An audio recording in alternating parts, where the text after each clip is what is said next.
What's up, everybody? Happy Monday to you. It's an Orange Bloods Overreaction Monday show right here on Orange Bloods Live. I'm Jeff Ketchum. That's Alex Dunlap, Anwar Richardson. We are all with you, ready to talk some Arch Manning and Texas football because, hey, it's June 3rd. What else are we going to do?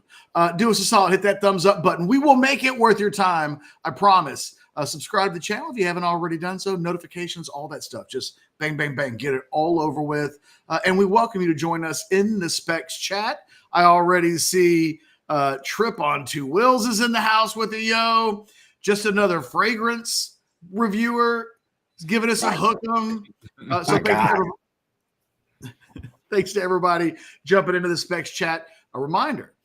We want the engagement. We want the interaction. But if you super chat us, you go straight to the top of the line. No wait, no hassle. It's like a New York City line, and you get to skip it. Just throwing that out there.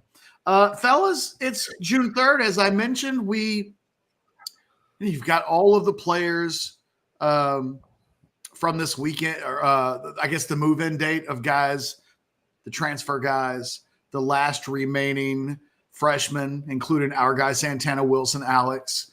All those guys are now on campus. Workouts are getting started. And one of the things that as the workouts get started that Anwar and I were talking about this morning from a what should we talk about standpoint, kind of an important summer, Anwar, for young Arch Manning, that the things that both he and Quinn Ewers are working on and trying to accomplish are slightly different. But you get the sense that Steve Sarkisian knows he's going to need his young quarterback at some point this season. That's just the way it goes in college football. And what happens over the course of the next 3 or 4 months, really important in terms of getting Arch where they want to have Arch. Yeah, Catch. It's interesting because, this is, the first time in a while that we haven't had a quote unquote quarterback battle going into the season, I guess, and so we don't have that. You basically have kind of the incumbent that's coming back. But it was interesting, Catch, because when I was in Destin last week, suffering on that horrific assignment, I asked Sark about and it's interesting because I said, hey, because I wanted to know about the readiness of Arch and having him ready. And I pointed out and I said, hey, you over like the past 2 years, you've had a quarterback, had an injury. He instantly corrected me. He goes 3 years. Last 3 seasons. I was about to correct you. Yeah, it was, and I was like, oh yeah, you're right. I forgot about the Casey Thompson and the Hudson Cards injuries and things like that. And mangled thumb, Anwar. How could you forget the mangled thumb? And remember that in that year too, Catch, weren't we like one play away from the walk-on quarterback coming in? I think it may have been like TCU or something like that, where I think both of those guys kind of got hurt. And I think we were like one play away because Hudson Card was barely surviving. Casey Thompson was out. And so I basically, so we know, Catch, like that position, it unfortunately, knock on wood, hasn't been a good favorable one for Texas to have a quarterback stay upright for 12 straight games. And he started talking about the importance of making sure that Arch is ready. He said that's the reason why he wanted to make sure that Quinn was on the same page and like, hey, you're not playing much in the spring game. I've got to get these 2 guys ready to go because unfortunately, I just haven't had a guy that has stayed healthy. So when we start thinking about the summer, this isn't really necessarily like, hey, let's do a clickbaitish thing. Like it's really all about like, hey, you got to get a lot of guys ready. And we're going to talk about guys on the offensive line and defensive line. And we're going to talk about different time positions. But if Arch ain't ready to go, if Quinn is out, none of that crap is going to matter. So making sure he's good, especially going into the summer and the training camp, is probably one of the more important things that needs to occur. Want to remind everybody, the sponsor of the show today, rogueshop.com, pain, anxiety, stress, you name it, they will help you address it. Go to the website today. It's a fantastic website, easy to shop. If you have any questions, they'll be there to answer them, to make sure that, maybe the totally baked brownie kit's not for you. Maybe what you need is the Rogue Shop sample pack. Lots of options. They even got it for your pets. If you want to check out the new THCA flour ice cream paint job, they've got that too. So check it out, rogueshop.com. By the way, Catch, so just for everyone in the chat who's speculating on everything, my son is at a soccer camp right now, and so it's for an entire week. So we got an Airbnb. So that's what this is. That's what this setup is. Because I see everyone speculating here. I know y'all nosy, all that. I get it. No Beirut, anything like that. My kid is doing a Trinity University. They think you just slept over at somebody's house and just, didn't have time to brush my teeth this morning from the sleep. But I brought my equipment. Like, no. No, that's how it goes. Alex, as it relates to Arch, where do you think he is in his development? He was really good in the spring game. Uh-huh. He's showing flashes. The game, I think, is slowing down for him, which is one of the first things that a freshman quarterback has to deal with. All freshmen, really, but certainly freshman quarterbacks. And I think that, I can remember Anwar and I talking about Arch early last year before they arrived in camp. And there was some conversation that, look, man, he doesn't look as good as the walk-ons do. That, it's you can see that this is a guy that's made a big leap up in terms of who he's playing against. But that seems to be completely in the past. Was that ever a narrative? The walk-ons worse than them? It's something that we heard. I don't remember Anwar and I reporting that, because that would have caused Austin to implode. Yeah, it was in some of the scrimmages. That was what was being said. It was early. It was very early. One of the reasons why we just left it alone, because you don't want it 4 years from now, when he's the number 1 overall pick, to have, remember when he was struggling as a young freshman on your tombstone. I've always thought Arch, I've always thought Arch looks great. I've thought ever since he first got here, clearly there was, a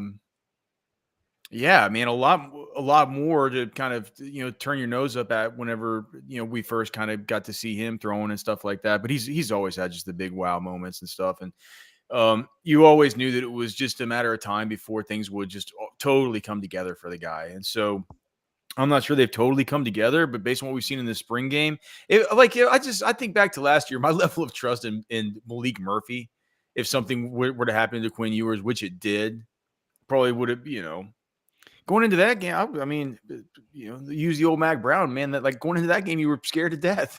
You really were. It's like, you're like, what are we going to get out of this guy? You don't know whether he's going to be dropping a perfect 70-yard dime down the sidelines in practice, or whether that ball's going to end up on the upper deck of the I-35, the upper deck of I-35 southbound over here. So you look at Arch Manning and what we've seen out of him. And if my confidence level in Malik Murphy last year, if Quinn were to go down, probably, is it wrong to say it would? I don't know. Like, is it weird for you guys to hear? For me, it was probably like a 3 for 4. Yes, something because like that. because based off of Malik Murphy's spring game, Ketch and I did shows where people were screaming at us that Malik needed to be the starter. Because remember, Malik had a really good spring game. And we did show after show where people were like, we're insane. People trying to take my black card away from me. Like, what do you like after the Malik Murphy? Because I kept saying, no, I think Quinn's the starter. They're like, you can't come to the cookout anymore. I'm like, damn, why y'all so aggressive? I'm not sure they could take that away from you, brother. I think that I think there's some things we're kind of stuck with. Look, as far as Arch, I legit was a 3 no. Does that mean I'm no? I legit was like a 7 as far as my concern level. Do you know what that like? That would mean you were concerned. I was very concerned about Malik Murphy. Like it was like a 7, maybe an 8, something like that. I was thinking Texas is probably going to lose one of these football games. With Arch, I say that I'd be interested to hear from you guys. Like, what would you, like just only you can base it on what you've seen so far through the spring and all the rest of it. But I'd say it's definitely less. I'd put it at a 5. I'd be like, man, I'm not that worried that Arch is going to come in and look good. On where I'll hop in here. I think it comes down to context. So is Quinn hurt and Arch is taking over for Oklahoma and Georgia consecutively like that? Well, then the worry meter goes up. up. Exactly. Then my worry meter goes up. Yeah. But if it happens in a stretch where he's got even a single game to kind of, because look, here's what I won't do.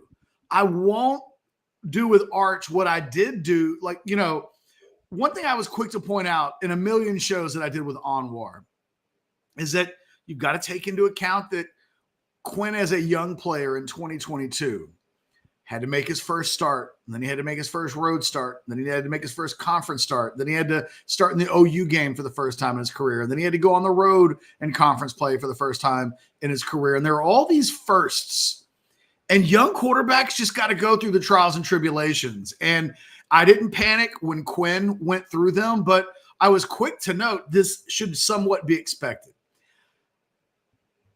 It seems like I don't know that there's an Arch Manning exemption for that. There are young quarterbacks that go through these things faster. They're more advanced than others. And we've seen some young freshmen, Johnny Manziel as a redshirt freshman did pretty damn good. And we've seen guys like even Vince Young as a redshirt freshman still look like a guy who's a long ways away. I don't know quite what to think about with Arch. I'm not really worried about him, but I also don't take it for granted, Anwar, that there wouldn't be some lumps somewhere, because when a guy's in the middle of that second season or redshirt freshman or whatever year it is, right at the moment when you're like, oh, I don't think we're ever going to see a bad game from this guy ever again. Oh, wait. Then, you go to like Stillwater and you just have one of those nights, and it's not the kind of thing that you freak out about, but you do need to be aware that they're possible. And that would be the thing that I would probably most be concerned about with Arch, is just that he's mortal and not quite the Superman of Supermen that get beyond those things. I mean, but when I think about that, what you're saying, Catch, it's so true, but I can't allow me to build on that. There's no one out there who expects Arch Manning to be immortal. And so I think it's interesting, though, because usually, Catch, there is a runway for a young quarterback where you say, all right, bumps and bruises, these are the things that are expected. But when it comes to Arch, I think people are going to expect them, whether even if it's not a Texas fan base, a national fan base, they're going to expect them to look like a Heisman question, Anwar. It's like our buy or sell question from last week. I'm people sorry. are going to expect him to look like a Heisman Trophy candidate from day one, Catch. And guess what, Catch? If he doesn't, people are going to say either what's wrong with Sark or what's wrong with Arch. As unfair as the conversation may be, no one's going, he will, when Arch comes into the game, he will be the biggest story, right? It will be the thing that everyone talks about. It's like when I was on Feinbaum last week, right? And he asked me basically, and I told you this story, Alex, where he basically asked about like Texas kind of like falling into place in year one into the SEC, kind of knowing their place, right? And I was like, well, it's kind of two-pronged there, because you can say that in year one, that maybe they just need to kind of fall in and just be like everybody else. But I said in year two, when Arch is the quarterback, he will be the biggest story in all college of football, and there's no falling into place at that point, right? So it's interesting, Catch. I understand what you're saying. Like, yes, we've seen it. We've seen quarterbacks. We know football. All of us know football. But I don't know if that measure of like grace of, oh man, he's just in year two. I think people are like, he's a Manning, he's Arch. I know who the hell he is. Why is his quarterback rating 121? I think people will freak out. Anwar, it's probably, who else went through that was Peyton. Peyton started as a really young player, and he struggled at Tennessee. I can remember he had some ugly freshman games because I remember when Hudson Card went through that Arkansas game. I can remember pulling the numbers for Breeze and Manning and Aaron Rodgers, and they just all had some absolute stinker games. But those guys didn't have the Manning spotlight. Peyton did, and they killed him. And was it still the Manning spotlight back then? I mean, it's even more now because there's been Eli and Peyton, right? Yeah. Back then it was just a big deal. Okay. Peyton was the number one quarterback in the country. Yeah. And going to Tennessee, it was a big deal. I remember the things that were said by analysts in that freshman season because he had some really bad games, to be completely honest. I think his touchdown to interception ratio for the season might have been upside down. Peyton just had Peyton played as a true freshman though. But I think I just now completely put it together why the Manning camp has been so patient, Anwar, is that they know the thing that you know. And it's the word grace. Who it gets offered to sometimes is pretty arbitrary. Yeah. And I think they know Arch won't get grace. Now, if he blows up, they'll overdo it and they'll make him an even bigger star. They'll turn him into a superstar because of the name if he's playing well. But if he's not, he's going to get talked about on the national shows, and they're not going to do nuance and they're not going to do context. They're just going to say he was the number one quarterback in the country and he's a Manning, and God forbid he fails, he's going to get hit with the dump truck. And I think they probably know that better than anybody, which is why maybe it's why we've seen them be so patient when everybody else is asking why he's not going to transfer. For what kind of response from the Manning people and the camp suggests that they just have a much tighter grip on how that family gets judged. Yeah, I mean, like, Catch it, Alice. I know you probably wouldn't jump in, but I will say this is that Catch, they've been really deliberate on making sure that Arch doesn't really get the spotlight. Like, they've been very, very, I mean, to the point where they're like, hey, no NIL. We're not really doing NIL because video games. Like, and the thing that's been communicated to me is that until he plays, he gets none of that. They're not going to bring that unnecessary spotlight on that. And remember, Catch, it was a couple of years ago, and I said something in one of my reporting before Arch had got here, and the view from the Manning camp was he's got 5 years to go to the NFL. Like the college football affords him 5 years, and there was no like, you know what, 3 and out. You know, for the next 3 to 4 years, I'm taking my talents down to Austin. Like, it was never been any of that. It's like there's a process because they understand the process. They understand what it looked like for, you know, you said Peyton, Eli getting thrown into New York, like what that struggle looked like early on. And so they're looking at it like, nah, we'll take our time. And the thing is, why he's never left, because all the things he committed to still remains here. Texas, Sarkeesian, development, all those things remain the same. But you're right, Catch. There'll be no grace. There'll be no grace. And I think that's why they're so willing to be patient and wait for that. Alex, any commentary on that, or do we want to take a super chat? My only commentary is that I just like to ask you the same buy or sell I asked Anwar last week, and that's buy or sell. Like, it's going to be completely just unhinged and unreasonable expectations for Arch Manning the minute he hits the field. Just unhinged, the most absurd, unfair expectations you could ever imagine. Of course, I can't get over the fact that if you go back to April, when they play the spring game, I think Michigan's spring game was that weekend. Oh, I mean, everybody across the country, other than maybe Ohio State, was having their spring game. The only college football headline on that Saturday and Sunday weekend that was able to crack the ESPN.com top headline section was Arch Manning's spring game performance. Nothing else in college football could crack the national headline meter.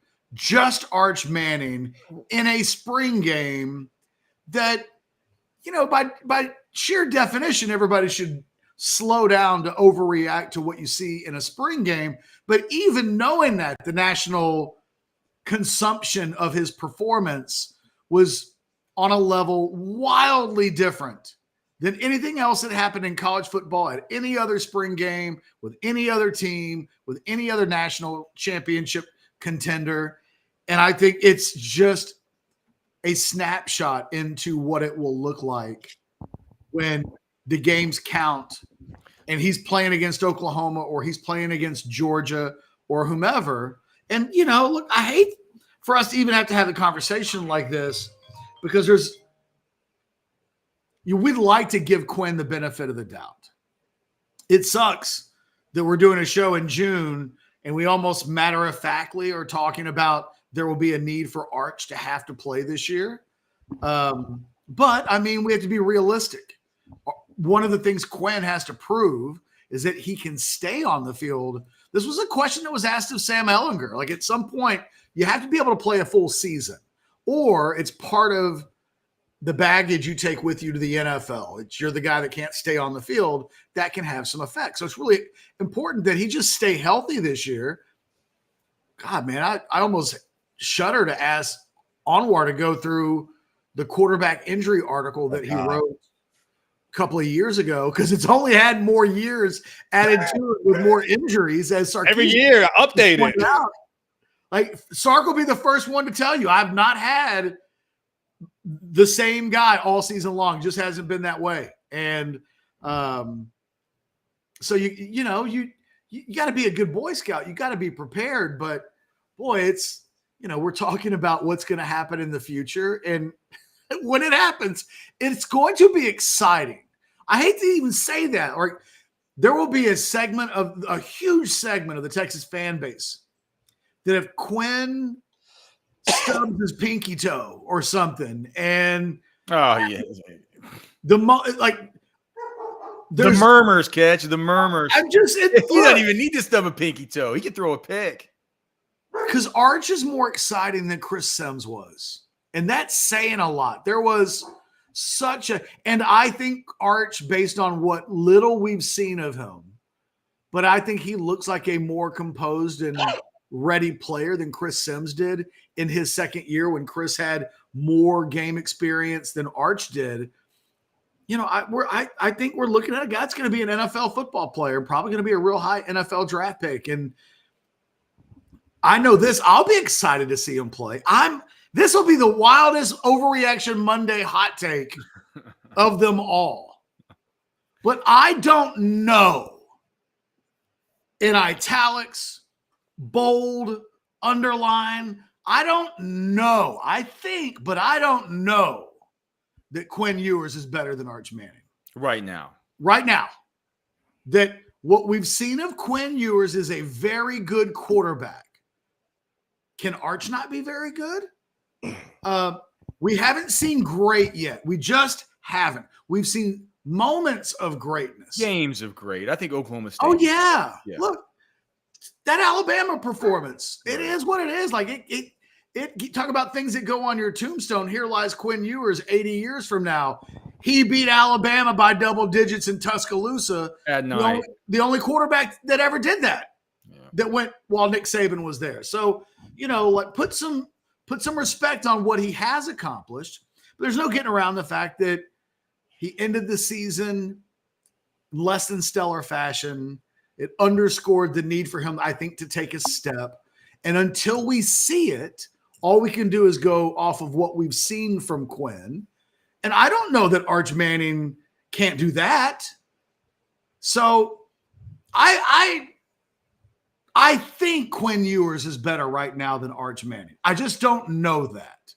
And so I'll be excited to see Arch play. But in saying that, again, I will have embedded into that excitement will be the realization that he'll probably like shit the bed at some point in a spot where Texas in 2024 probably can't afford to have that kind of moment. You get 2 mulligans in college football this year, so it wouldn't kill you.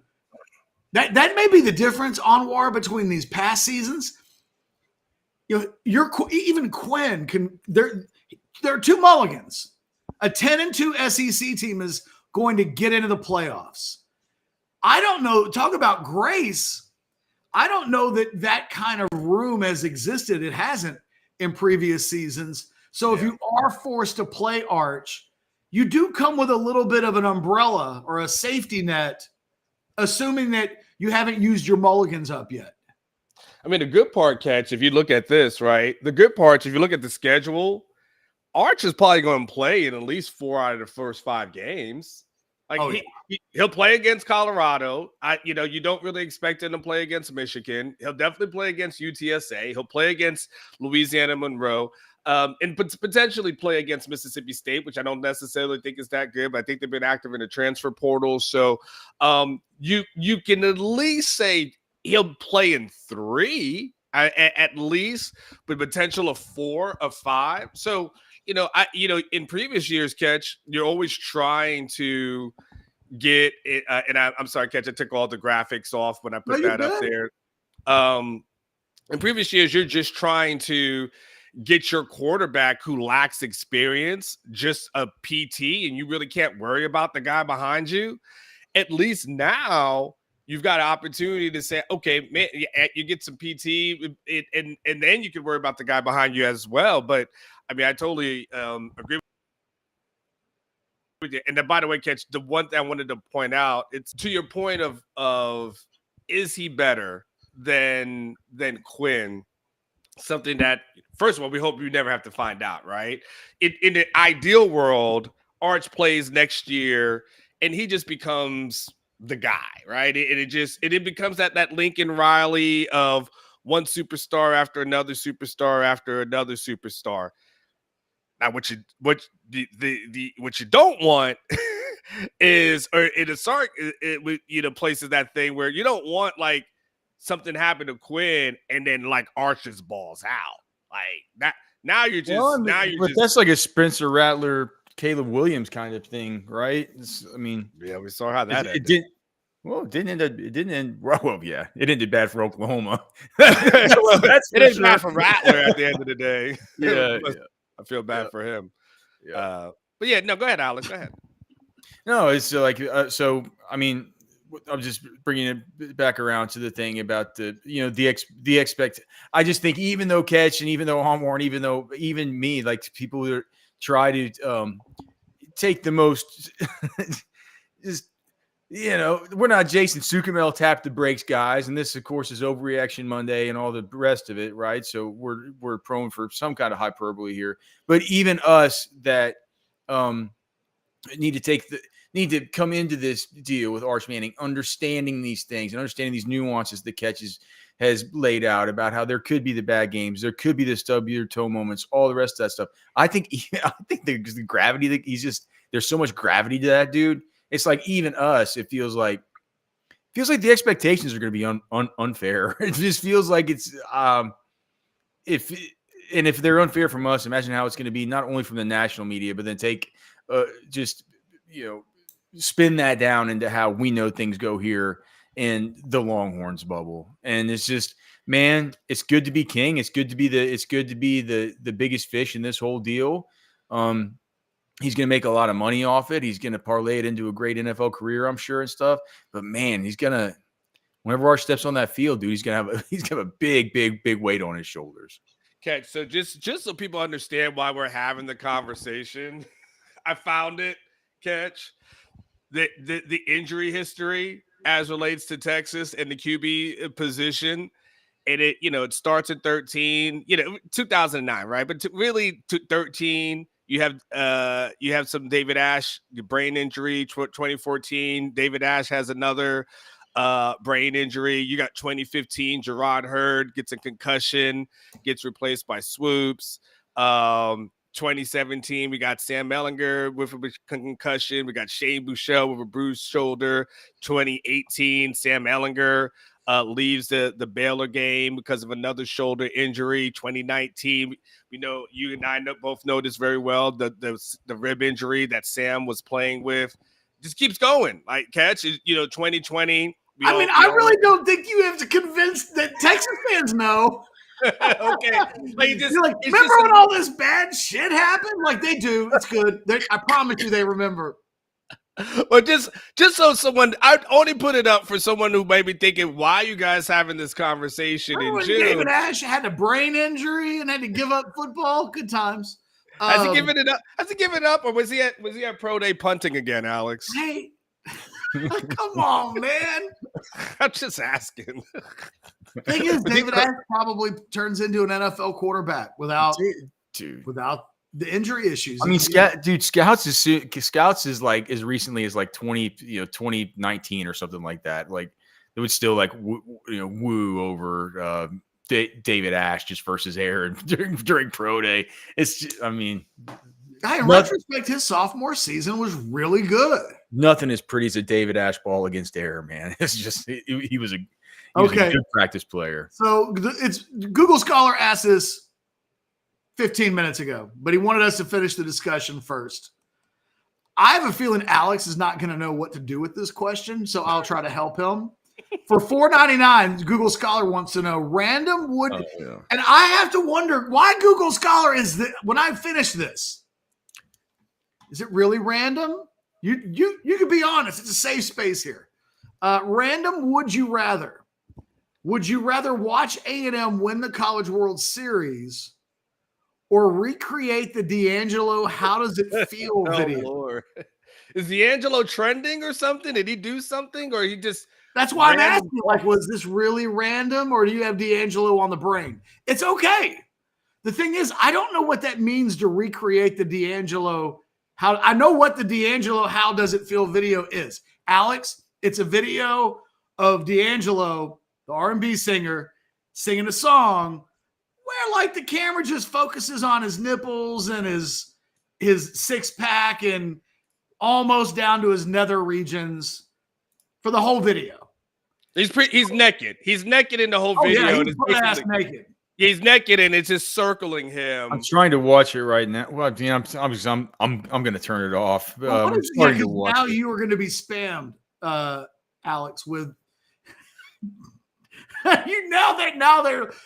Alex likes this. We need to pepper his. It was a hell of a song, though. He sang the crap out of that song, though, Catch. I mean, he said that if there ever was a mood making music, baby making music, boy, that D'Angelo could do it, boy. Woo!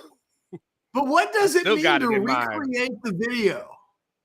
It means you have to stand there naked and sing the song and do that. I mean, why would I care if I get butt ass naked and sing the song? Yeah, if you did that for Heather, who cares, right? That's what I'm saying. To recreate the video, all that means is I got to get naked YouTube. And then just have the camera circle me. It feels like a y'all problem if the video ever gets out more than a me problem. I'm fine. I'm fine. I don't. Yeah, it's a tough one. I probably just do the video. I'm not doing that video. Do I get to watch the Aggie kid hang out in the background of games, dancing around like we did this weekend? Because I want as much of that as I can get. I love that kid. I want to hang out with that kid. He was infectious. Did you see the kid? Yeah. No, I didn't see it. I'll catch up. Alex, are you not as big of a fan of the dancing Aggie kid as I am? No, I'm not. I haven't even seen the dancing Aggie kid, and I can tell you that I'm not a fan. You're just a crotchety old man. Look, the Google Scholar. Look, nobody wants to see the Aggies win a national championship. So yeah, I'll recreate the D'Angelo "How Does It Feel" video. I'm okay with that. I'll yell at Heather. Heather, get the iPhone ready. I got to go hop in the shower real quick and then be ready. That song is fire, baby. Well, I can Does tell. nobody else I got want to give an answer to the question? Yeah, that's it. I got some good memories to that song. You're bringing back some stuff from back in the day. Ooh, I'm not doing the video. I guess I'll let the Aggies win. It's fine. Be secure in yourself, Alex. Be secure in yourself. I'm plenty secure in myself, man. I'm not going to debase myself just to see. See, Alex, I view what we do every day as a little bit of debasing, so I'm comfortable with it. No, well, okay. I guess that's where I stand. I didn't wake up today thinking I was going to have that kind of dichotomy. Well, you never know what's going to happen when the people come into the Specs chat. Google Scholar says I'm a huge 90s R&B fan. Ditto. That song was fire. Over 700 in the Specs chat, man. I hope everybody's giving the show a like, subscribing to the channel. 700 likes would be epic, Catch. And deserved. Because who else would have the D'Angelo Aggie National Championship question but us? Guys, real quick, while we've got your attention, speaking of Specs, they're a sponsor. Specs same-day delivery can save the day with our Specs app or online shopping. From world-class wines to hard-to-find spirits and craft beers to gourmet foods, delicious snacks, and spectacular sweets. It's Specs. Cheers to savings. All right, guys, we got a little bit of time. Let's just make it like a free-for-all on the Overreaction Monday show. Is there a hot take that you have on this Monday that you are ready to unleash on the world? I have one. Let's have it. This class needs Mike Fasusi. Well, I agree with that. Is that a hot take? It just needs him. No, I think that I'm now to Mike Fasusi no matter what. The same way that I was calling Simmons no matter what. The class needs him. The class just needs him. With the offensive line stuff that they've done so far, I think that those pieces are fine, but I think they're only fine as sort of the foundation pieces around Fasusi and then maybe another. I don't think you're going to get two Fasusi. Where's Texas on Lamont Rogers? I was reading the update in 10 Thoughts from the weekend and about how he's going to visit, but I think Oklahoma and A&M are the schools that are ahead of Texas. I get that vibe too, right? I get that vibe too. So Lamont Rogers really likes Texas. He just does not really. Dude, I'm telling you, he got spooked by Trevor Gooseby when he came down for unofficial visit during spring workouts. I've never heard a high school, a borderline 5-star recruit do an interview after taking a visit where the first thing he mentions as something that stood out to him was the backup left tackle. That's you want that guy thinking he can win that job. That's how recruiting works. You try to convince him, oh yeah, no, you can come in and nothing's locked down. You could take over the left tackle spot if you come in here and blow the doors off. And instead he came in, saw Trevor Gooseby, was asked about it. And he was like, yeah, no, the thing that stood out to me was Trevor Gooseby. And it was like, oh. Yeah, well, and we know how big he's gotten, man. Dude, bumped into that guy the other day. Like I got a hand measurement on him. It's like, dude, he definitely has 10 plus inch hands. Did you see the DeCorian Moore hands? No. Where's the DeCorian Moore hands? He went to the On 3 event this weekend. And by the way, Rivals will have one of those later on in the month. So, save the comment. They're finally doing the stuff I told Farrell you needed to do 10 years ago. They're taking hand and arm measurements and wingspan and stuff now. It's like Corey Moore had the biggest hands of anybody at the entire event. Well, do you know what they were? 10 and a half. A half. Wow. Yeah. Jeez. That's wow. He's got catcher's mitts for hands. Those are pizza pie tins, man. You could just, oh gosh. But yeah, I mean, I'd be worried about Gooseby too. And then you like maybe Texas, maybe it's a pipe dream to think they're going to get another epic left tackle type, because if they do get Fasusi, because you got Gooseby, and then you can look back to last year where they got Brandon Baker, who looks like he's playing right tackle, but Sark did say, it's like if you could put him in a particle acceleration chamber and like just ask for a prototype left tackle, this is the guy you're gonna want. it might be hard. But dude, it's just like, man, Texas needs Fasusi. The more and more people I talk to and stuff, I mean, people are. I had the article where I was talking to the recruiting director in the SEC. Said that's the best. And dude, that guy's to me he's like, you know, and these directors and stuff, they always call everybody coach because they're always talking coach. He's like, coach, that's the best. That's the best offensive lineman the best high school offensive lineman that I've ever evaluated, you know. And you just think to yourself, gosh, man, this is starting to be a lot of data points and a lot of stuff on top of the fact that I really like him. And we had Donald Hawkins on the show last week on War, all the stuff he was saying, just said like how he's like, dude, this guy's just like this is the tip of the iceberg. He's just scratching the surface. Whatever, what are those things those kinds of sayings? Tip of the iceberg. Yeah, that kind of thing, right? Whatever one you want to use, whatever part of speech you want to use, right? Whatever those things are. What is that thing called? When you call something the tip of the iceberg, or you say they're just it's the tip of the iceberg. That's it. You said it. There's no other expression. No, but I'm saying it's like it's like a simile or something. What is that? The metaphor? A metaphor, right? Whatever metaphor you want to use, it's that same thing. Okay. I was trying to think of the part of speech. No, I got you. I'm with you. Alex, I'm in tune with you this morning. All this stuff, man, when you take it all into consideration and you look at the footwork, you look at all the rest of it, I just think to myself, the class needs him. It needs him in the same way that it needed Colin Simmons last year. The only difference is with Colin Simmons, there was a huge void on the depth charts where it's not the same way this year at tackle. But just based, man, I hate to say it, outside of Gooseby and maybe Jaden Chapman, I'm a little bit worried about how 2023 is kind of looking as far as that class. Peyton Kirkland's already gone. 2024 is a small class. Have you seen any photos of Nate Tibble arriving on campus with these late arrivals like Santana Wilson? I might search up for some of those and just kind of see how he looks and stuff. But it's funny you should say that. I did see something Kibble related in a tweet this weekend, but didn't have a picture attached to it. Yeah, all right. So I'm just real quick, just so you know, the Google Scholar does not like the fact that you're so willing to give A&M a national championship. Just because you don't want to debase yourself. Come on, man. It's a creepy video. Hold on, one more from Google Scholar for $4.99. He says, serious question. If your private money, do you invest in the UFL to compete with NIL collectives on these big-time recruits like the G League does? UFL does the G League get good players? Yes. Yeah. I'm not sure that can happen in football. You really going to go head to head? Contract would put the UFL out of business. What? They don't have the money.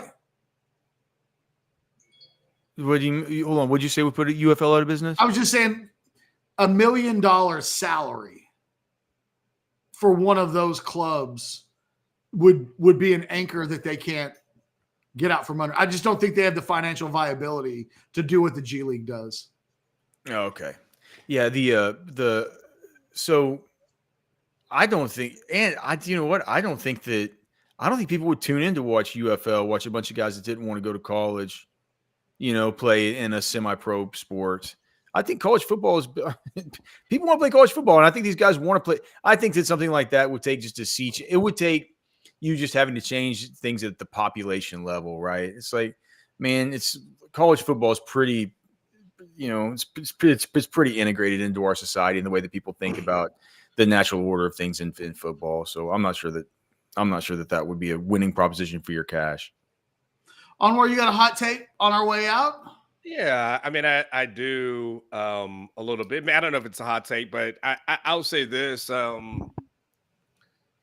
I would say, we haven't really used this word a lot as relates to Sark and any guys really too much on his coaching staff. But I would say Terry Joseph, hot seat. I would say for me going into this, like this becomes a really big off season for him. I think going into it, look, they just added in Javion Cole, obviously. They got Makuba through the portal previously. They've got some guys that they've recruited. And I just think that the secondary has to be better. Like when we look at it, like that secondary pass defense specifically, it has to be better. And they're at the point where all the guys that they have, especially the majority of guys that they have, are going to be guys that they've recruited, or they really have developed. Did a great job of developing. And I think this is low key a really huge year for Terry Joseph. You know, he's been able to recruit, but they've got to they can't have some of these defensive performances like Alex and I have talked about the Houston games where you're just like, what the hell, you guys can't solve a crossing pattern, like you just can't do that, huh? I mean, just, you know, some of the other games like the Oklahoma game that happened, obviously we know about what happened in the Washington game. You know, that I know we talk about a lot of things from a defensive line perspective, and I know that's a huge topic, especially the interior guys. But I think going into it, like if there's one guy that's on the staff that's got to get it right and got to go ahead and do a 180 as far as the secondary is, as far as his position group is concerned, especially because he does hold the title of passing game coordinator. That's what you and I always say. I'm always like, it's just like if you're the passing game coordinator and the linebackers are running a different coverage than the secondary. I'm not sure what you're coordinating there. It's with that title with the bigger title comes bigger responsibility, man. Get more money, but you carry more weight. That's the name of the game at that point. I agree with you, Anwar, and I don't think Sarkisian. I think has done a really good job of keeping his assistants out of the fray. And I mean that literally. I mean, I'm not talking about the interviews, but in general, I don't think there's been, since he's been here, doesn't feel like there's been an assistant on the hot seat that, you know, maybe Kwiatkowski was headed there, but then, you know, 2022 was a good year. Last year was a good year. And now there's a sense that he's going to be around for a while, that he's the guy. Nobody on that. The buck stops with him on offense. So, yeah, I wonder if this is the year. If it comes to that, I think it is a big make or break year for Terry Joseph. Do you have a hot take, Catch? Well, first of all, I wanted to acknowledge Mike Torres in the Specs chat. This is just funny. He says the way you reacted to DeCorey Moore's hand size is the way most reacted to the D'Angelo video back in the day. We all get hyped about different stuff, man. We all get hyped about different stuff. That's true. I mean, it was, you know, D'Angelo was on our guy. Who was it that asked the question? Oh, it was Google Scholar in the chat. Google Scholar. Yeah, it was Google Scholar. Yeah, yeah. I think, you know, Benji says the hot take is that Pierce will be fired before the super regionals start. Ben, I actually disagree with that. I don't think the moment Texas fires Pierce from the baseball position is the moment every coach at the College World Series gets asked about the vacant Texas coaching position. And if you wanted to get one of those guys, the last thing you want to do is create a situation where answer a bunch of questions and make them into liars. And this happened with Tom Herman, as long as the guy's still hired, the guy that you're going to fire, it does limit the amount of question asking. That trailer in Texas A&M before the bowl game. I mean, we've seen it happen a lot. So I think the last thing you want to do is try to, in hiring a guy that's a College World Series level coach, is make his College World Series experience completely uncomfortable. So I think you're going to see Texas ride this out. They did it with Herman. They decided probably a couple of weeks in advance that, you know, when the endorsement statement from Chris Del Conte lacked real teeth after several revisions, I think that you got a sense that, okay, Tom Herman's probably in trouble to some degree, that's a bad omen. They've shown that they'll go a couple of weeks without doing something impulsive. So I would expect them. I've seen the names of some of the guys that are being it's not my information. Otherwise, I just tell you. I would imagine our guy Zach will do it over at Orange Bloods. I don't know what he's allowed to release at this point with regards to potential candidates, but it's a lot of names that you'd probably expect. And they're all still playing baseball. So expect Texas to be patient and diligent in that. My hot take for today,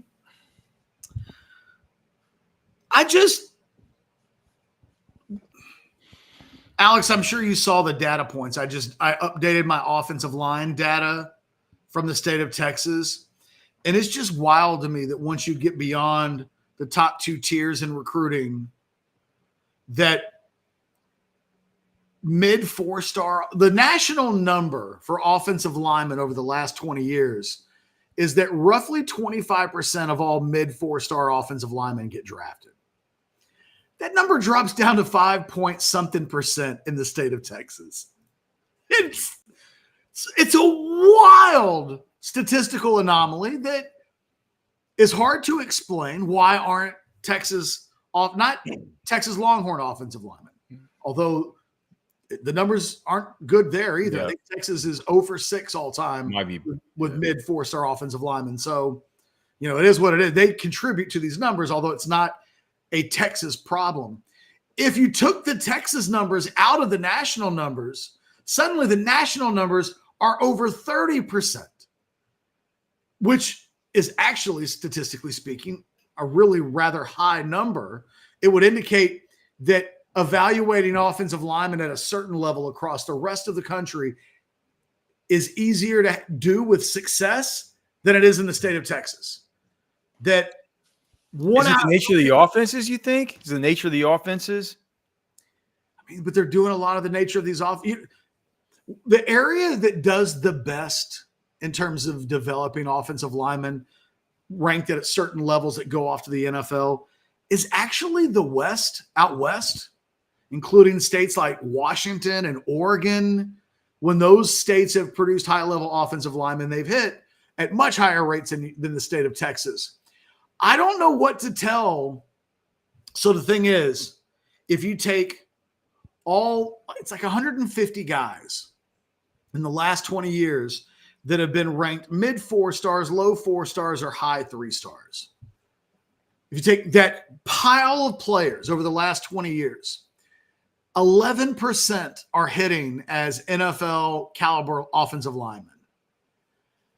I don't know how to have a conversation about what Texas does on the offensive line in terms of what expectations should be when we're not talking about the super blue chips.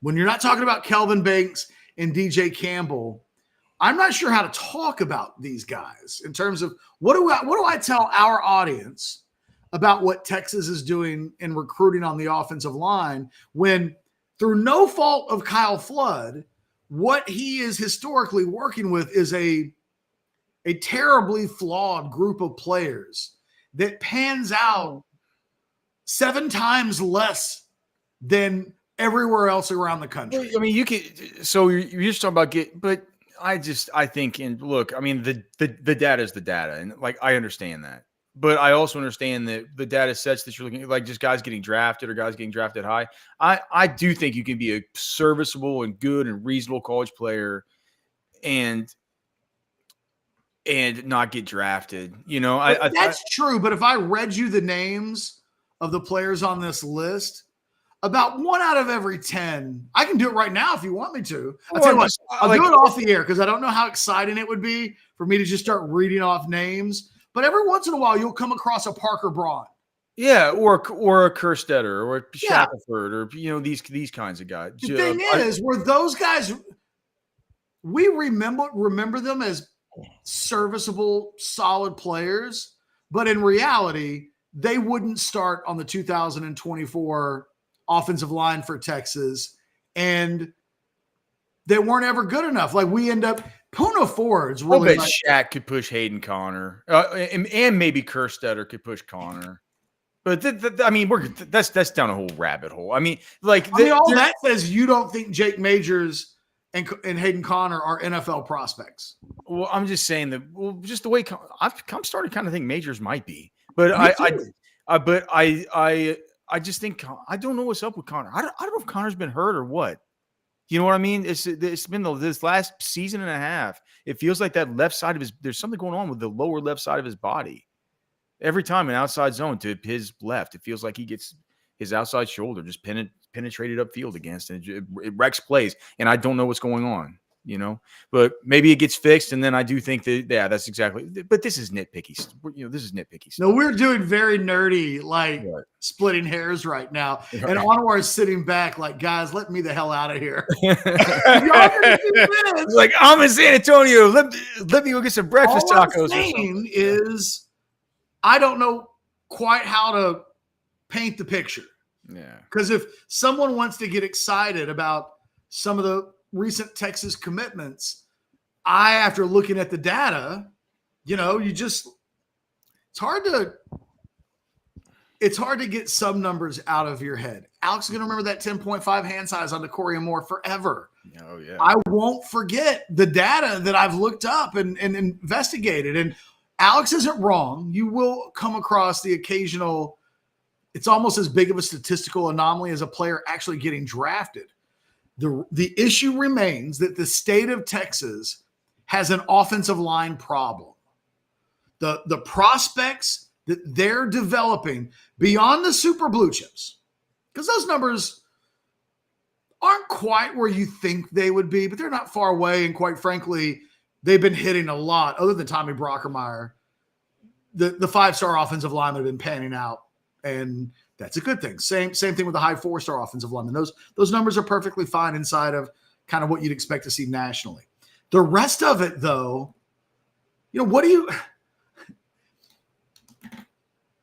wonder if the portal's the answer. What do you do when Anwar, my last question to you would just be this. What do you do when the pile of players that you're selecting to build the foundation of your team from fail wildly at historically scary levels? Because that's not anything to do with Kyle Flood. This trend predates him. Yeah, I would think a couple of things. I would think that Flood would be the guy that would be able to kind of right that ship just based off of what we're looking at. Like, if we look at the guys who we have there, I think we're guessing that we think at least 3 guys are going to get drafted that are probably currently on the team. Kelvin Banks being a first rounder. We talk about Cam Williams being, a guy. You say Jake Majors is a potential, right? And then there's probably more of a list. So I feel like you probably feel good about what that maybe looks like going forward. But yeah, to your point though, they haven't had to worry about the transfer portal, but I mean, we all know the transfer portal cures all wounds, right? I mean, that's what it's there for. That everyone's utilizing it for that particular thing. So I think it goes back to, yes, it's transfer portal's free agency.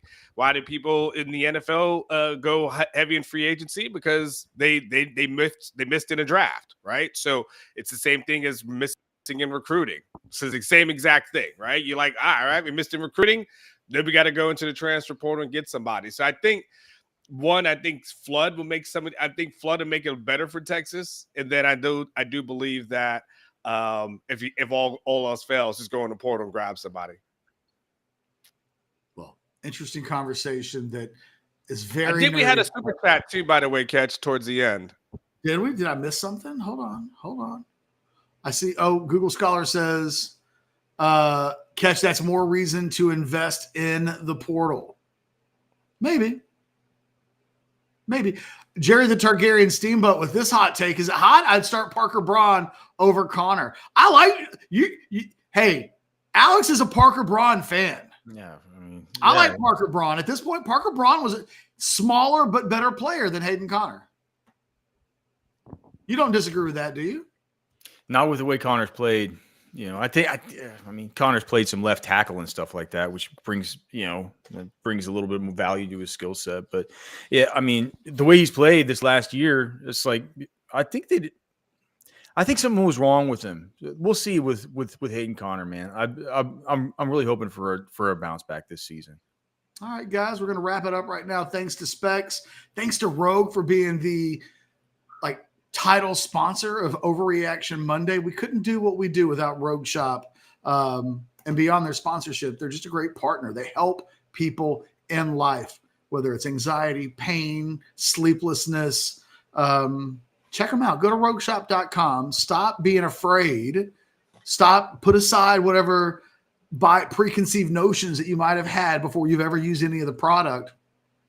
Give it a chance, because I can tell you, aunts and uncles and moms and people I know in my family that I've turned on to Rogue Shop swear by it. And you will too if you give them a chance. For Alex, for Onwar, and myself, thanks for giving us a little bit of time on a Monday. Hit that thumbs up button, subscribe to the channel, get notifications. My dog agrees. We'll talk to you soon. I've got the noon show coming up in just a couple of hours. So until